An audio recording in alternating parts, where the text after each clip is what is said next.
Unfortunately, I lost my dad when I was very young, and that kind of put me on the path of entrepreneurship.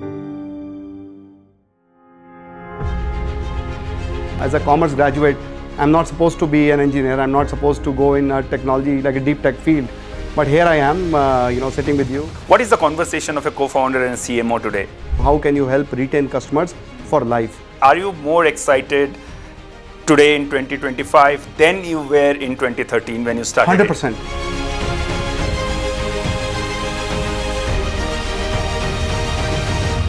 Dear viewers, welcome to another episode of Conversion Conundrums brought to you by the Economic Times Brand Equity. This is the show where we tell the stories of B2B enterprises. And today I have with me an entrepreneur, co-founder of CleverTap, who has been known for his stories of perseverance. Today we will get to know from him how is it that he is dealing with the conundrums that exist in the B2B marketing ecosystem and his ambition for scale. Thank you very much, Anand, for joining me here today. You know, Anand, a lot of the times, whenever we think about entrepreneurs, we fancy that you have acquired a lot of generational wealth maybe and then gone and built it. Your case is a little different. Let's start with the story, how you started. Briefly for our viewers, can you summarize? Yes, I started at a very young age of 12 years. Unfortunately, I lost my dad when I was very young, and that kind of put me on the path of entrepreneurship. How do you, without an education, I was barely in the 7th, 8th grade. How do you go and figure out opportunities in the market and start, making some money happen, right, for the home. So I tried multiple things, I was selling soap on the side, I was assembling PCs, I was doing all sorts of things I would say until I was probably 25, so there were all sorts of odd jobs involved, writing software. Correct. So my journey was I got thrust into entrepreneurship. We did not have generational wealth, and I think so, the circumstances forced me to figure out what paths I can pursue. Do you still draw motivation from that hardship that you had? Had? Absolutely, I remember it very fondly. Okay.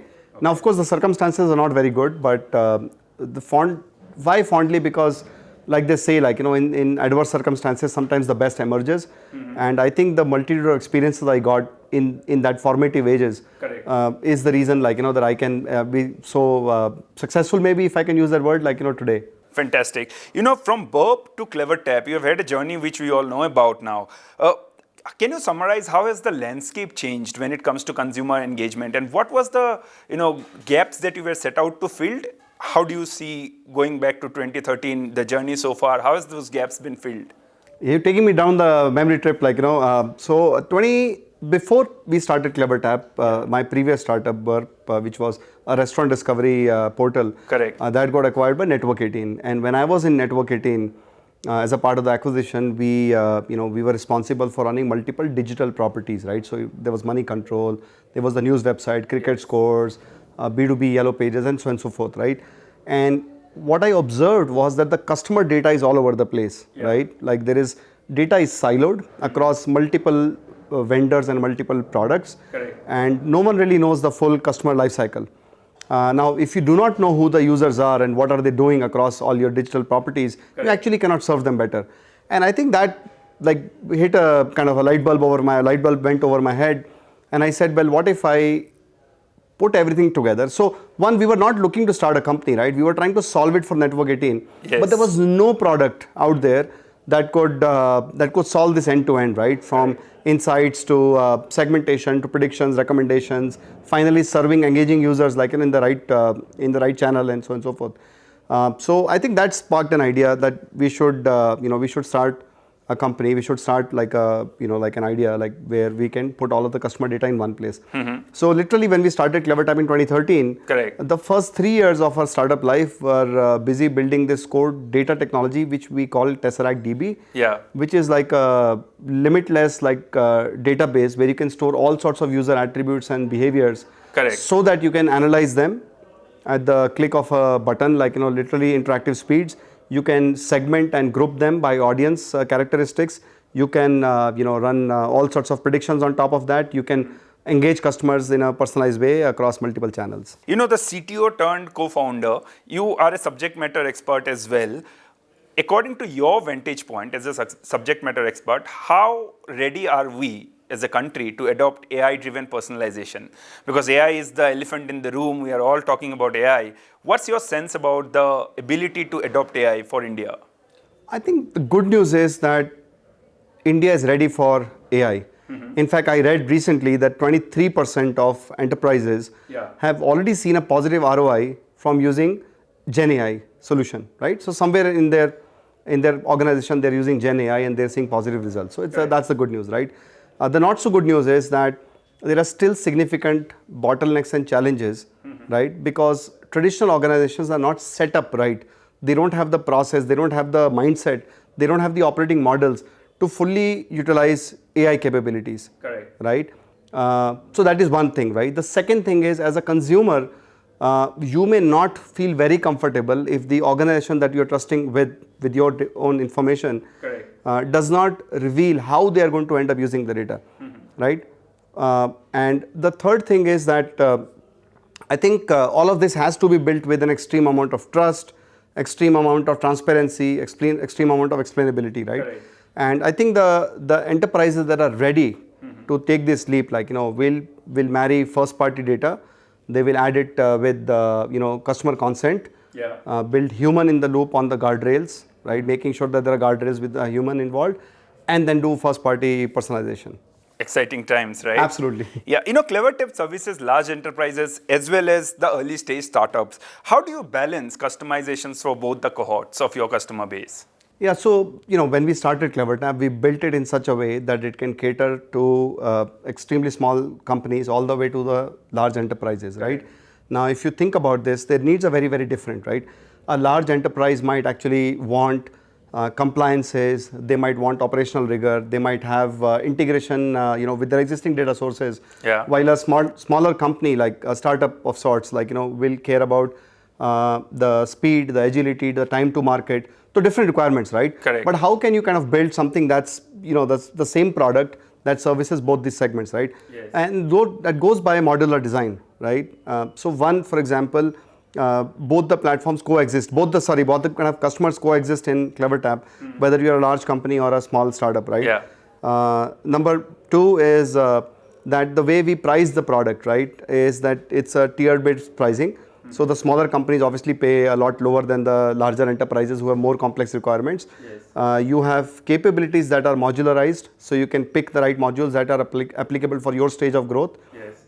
And then with the usage-based pricing, etc., you can kind of grow alongside the plan. Correct. Third thing is that we take care of topics like data residency, we take care of topics like local regulation, GDPR compliances, India DPDP Act, and so on and so forth. Correct. Such that it caters to both the universes, right, of the early stage startups as well as the large companies. So whether you are a small startup in Bangalore or whether you are a large financial services company in New York, you can both utilize CleverTap's capabilities to unlock personalization through Gen AI solutions with us. Fantastic. So how are these conversations, when you have a conversation with a digital native versus a conversation with an enterprise that is going through a digital transformation, how are these conversations different, and what can one learn from each other when it comes to leveraging technology? Great question. Again, these are very different worlds. Yeah. The digital native, for them, technology is a default. Experimentation is a default. Data is a default. They're born with all of this, and they like to conduct like 100 experiments a day while learning very, very quickly from what the data tells them, right? So they are agile in that sense, right? The larger enterprises, they have a slight bit of a data silo problem, because they've chosen multiple vendors, this data is all over the place, like the example I gave you earlier. Correct. My previous company, large media company, but data was all over the place, which makes it literally impossible for them to piece together a customer journey. Yeah. So that is one problem. The second problem is rigidity of processes, the way they are structured, because these processes have evolved over like 10, 20 years, they don't have that flexibility. And the third thing is just the slowness of their approach. They're very, very slow, they're very deliberate about everything. Correct. So different universes, right? I think what has happened is, how can they learn from each other is, the smaller companies, they want the operational rigor of a large enterprise. They want to kind of, be They want to be slightly more thorough about how they operate, right? Yes. While the larger companies, they want to operate with speed. They want to get rid of or shed some of the processes that don't make any sense for them. Yes. And in a lot of cases, they've created digital pods, right, within their enterprise, which act as experimentation grounds for with a digital first mindset, like for new things that they want to adopt, etc. Right? Correct. So there is a lot of learning for both of the universes, I would say, and I think the sweet spot is somewhere in the middle, right, where you have the agility of a startup, where you have the data-driven, experimentative mindset of like a startup, but you have the process rigor, you have scalability, you have all of those things of a large company. Fantastic. That's where it meets in the middle. Fantastic. You made it clear that marketing today is actually a data-driven initiative. Yeah. How has your expectation from your marketing function in your organization changed? What is the conversation of a co-founder and a CMO today? I think if you go back 5 years, marketing was all about storytelling, right? Correct. How well can we position the brand in the market, and so on and so forth. I think I've seen that journey go from storytelling to now being driven by data, decisions driven by data. Correct. Right? So the marketing team now acts as a central function where they have to go parse what's happening in the market very, very quickly, backed with data, right? Decide what's working for them, and then quickly calibrate and figure out what is the strategy they need to use in the market. Fantastic. So one example for that would be that they've gone from hey, it's Monday morning or it's Tuesday, we need to run a large campaign, etc., to continuous calibration of what's going on in the market, right? So instead of big spurts of marketing exercises, right, around like a big launch or anything, it's now a continuous thing. They are more central now to the functions of product, growth, and revenue. How can we marry and balance all of these things to drive more revenue into the organization? To my own marketing organization in the company, they're measured by ROI they deliver, no more storytelling. Of course, that's very integral to anything that's marketing. Yes. But beyond storytelling is also a measurability of what's working in the market, and how do we continuously learn as a function from what's going on, and then how do we adjust to that. Fantastic. B2B marketing, they say it's all about building the thought leadership as well as the trust. With Big Leap, you have done it, not just in India, you've done it in the US, Sri Lanka. What, according to you, is the importance of building an IP of this sort to actually build your thought leadership across the country? I think traditionally, organizations, right, which would be our buyers, of products like CleverTap, would rely on analyst reports, they would rely on white papers, they would rely on all sorts of third-party information, right? I think we have taken that, we have shifted from that to owning the IP, right? Meeting our prospects and customers firsthand, and telling them war stories, if you will, what's actually happening on the ground. So instead of relying on an analyst report, the analyst has never seen your product, is not your buyer, and has anecdotal evidence by talking to customers. Instead of that, what if we can get a customer onto one of these properties, right? Like a Big Leap kind of property where we can actually share war stories with similar looking brands, a brand, right? So you can do that. So that magnifies trust by a big shot, right? The other thing is that even to sell to these kind of brands that we want to go target, right? Yes. There is an extremely high level of trust that's required, right? So showing up in person with a property like Big Leap, where you can have a community of practitioners that come in and trade stories with each other, best practices with each other. They get to meet each other. They get to understand the nuances of a market, maybe then which they want to go expand into. That opens up a whole lot of possibilities. Correct. So I think that properties, your own property, co-owned properties like Big Leap, etc., go a long way in helping speeden up the buying cycle, establish trust, and making sure that you're meeting your prospects firsthand, so you learn what are their challenges in their life. And how are the conversion conundrums like? I mean, because we always read that B2B sales cycles are far longer. There are multiple decision makers across the hierarchy chart involved. How do you see that changing when you generate demand and then actually getting a conversion done? Conversion cycles is like the hot topic when I'm reviewing my dashboards. Hey, how many prospects do we have? Are they converting or not? I think that cycle has shrunk in some cases because my buyer comes in a lot more educated, right? They have online resources. They go read about a product. There are reviews they can go read. There are analyst reports. There are peers that they can go talk to, right? So they come a lot more prepared. Having said that, you still need to earn the right to sell to them. Correct. How do you earn the right, right? by, like I said, like, by establishing a high degree of trust, but also sharing your product philosophy. Like, hey, this is how we philosophically think about solving your needs, right, dear customer. And the second thing is the staying power. Now, all of this helps when you are meeting in a forum like a Big Leap, where you can actually demonstrate some of these things, right? Yeah. And finally, the only way to shrink like the buyer's buying cycle is by showing true ROI, right? Not from their business, obviously it's a new one, but from others, like, similar to them. Like, if you're selling to insurance, then maybe using case studies of some other insurance provider, helps that buying cycle. Okay. But having said that, like, larger enterprises still take their time. There are multiple stakeholders you need to go and meet. There are rigorous, benchmarks for scale, for security, for compliances, integration needs, and so on and so forth.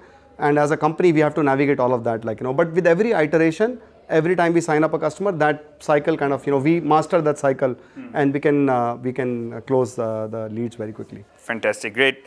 What's the expansion plan, Anand? I mean, you are a go-getter by all means. Is it expanding into more markets? I already read about the reverse flip. Is it an IPO in the horizon? What's expansion for you? Yeah, I think one of the key things that I keep telling even people in CleverTap, right, that we need to, the goal is not, well, the goal can be IPO, like, but that's just a milestone, right? It's not the ultimate goal, right? Correct. The goal is to become a sustainable, like a company that can sustain growth, that can predict profit, and can become a nice global SaaS company from India. So how do you make that happen? The moment you can make that happen as a repeatable process, you can IPO, right? The goal is to serve as many customers, like we discussed, like, that CleverTap, the platform is built to serve everything from a small startup to large, some of the largest companies in the world, and we actually already do that, right? Correct. So we have enough success stories. The goal is to go establish, like, get some flagship logos across all the geographies we operate in, and truly deliver ROI to our customers, right? How can they use the platform, not as just one of the tools, like, they're using for marketing automation, but a tool from which, a product from which they can actually get positive ROI. They can build, a relationship with the customers so that they can get limitless lifetime value from the same sort of customers, right? There's also a dramatic shift that's happened, right? It has gone from, the market has gone, and this is like literally 4 or 5 years, right?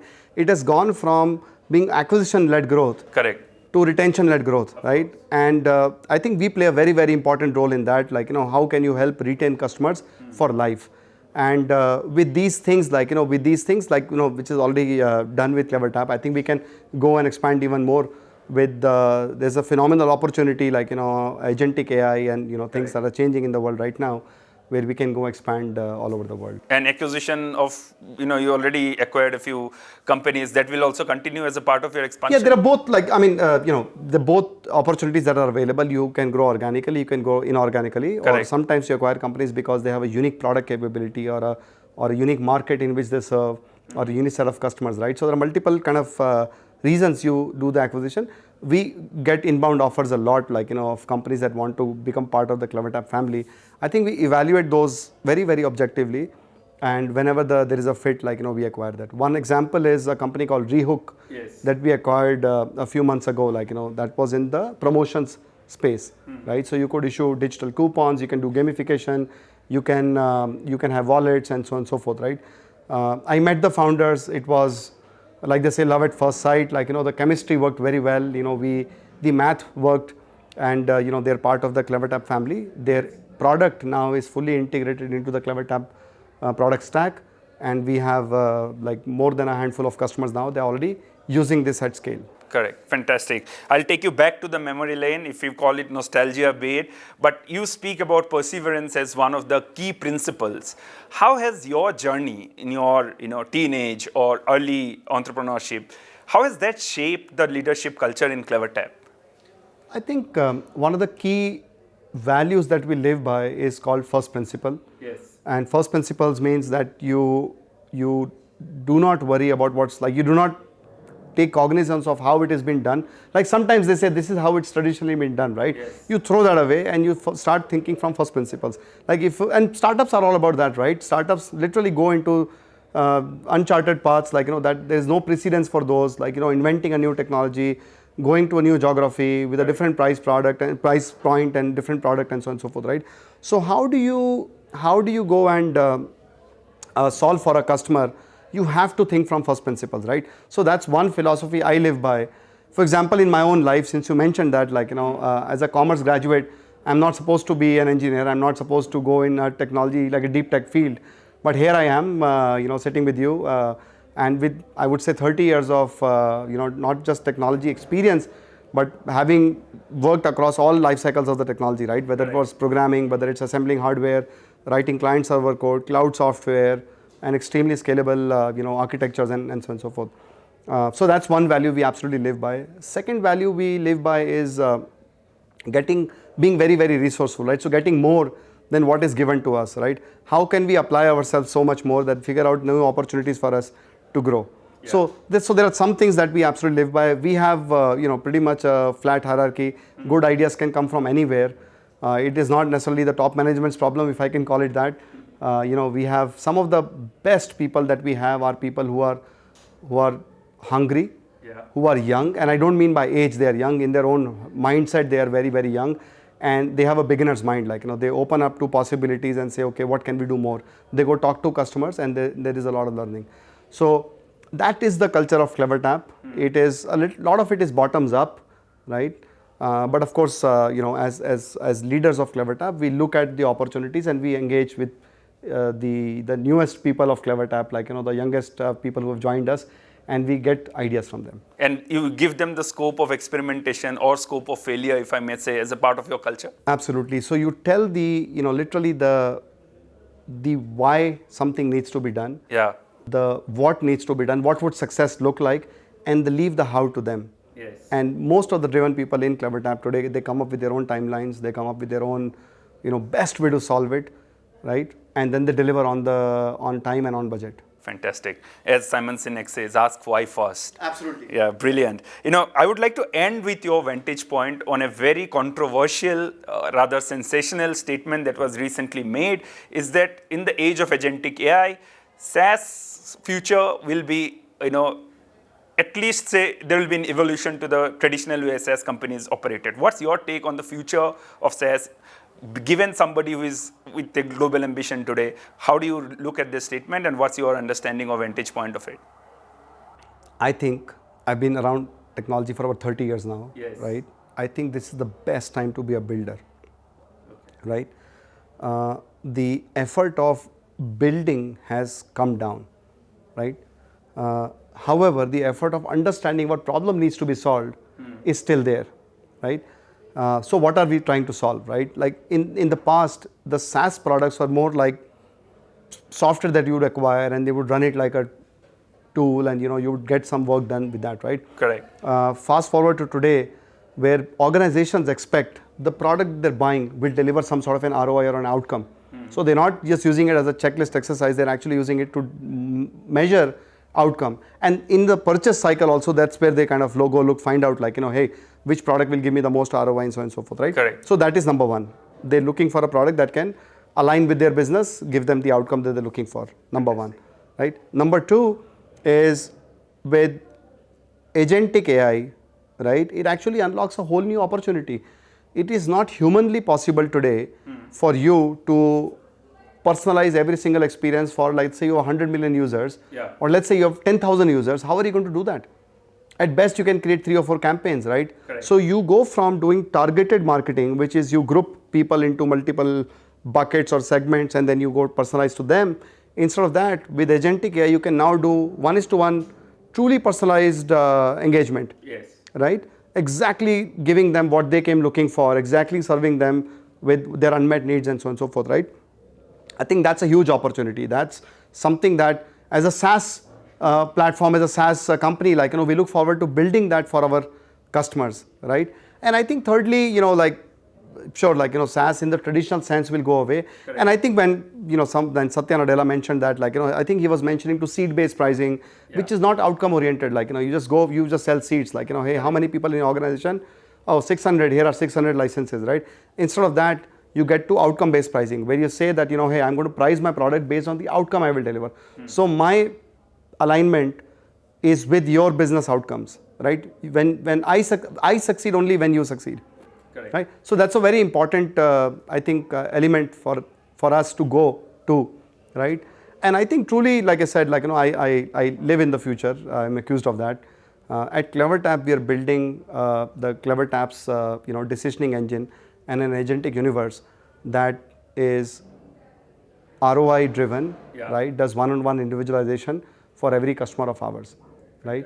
It's a platform-centric approach. We are super excited about it. We have the same level of excitement that we had when we started the company 12 years ago. So I can't go back to writing code and being in the trenches with my engineers. So are you to end this episode for our viewers, are you more excited today in 2025 than you were in 2013 when you started? 100%. 100%. 100%. It's not even close. I'm super excited because the cost of producing software has come down. Correct. But you still need to solve for the customer. You still need to solve, right? You still need to give them the product that they came looking for, like my enterprise buyer, right? So I'm super excited, and it's probably the best time to be a builder. Great time to be alive, just from a technology horizon.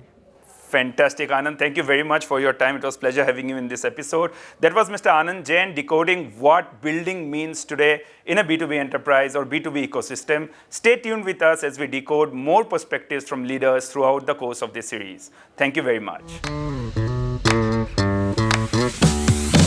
One of the clear goals we have in mind is that Schneider Electric as a brand should always be there in top of the mind. Yeah, so I am a strong believer that the role of marketing and a marketeer has to bring both brand impact as well as business impact. Personalization is more about output. You need to understand what the consumer or the customer or a target audience is looking for. Sometimes what they are not looking for, but you are getting signals that maybe 1 year down the line they might be needing it. GenAI will become marketeer's best friend. Should the agency guys get worried about it?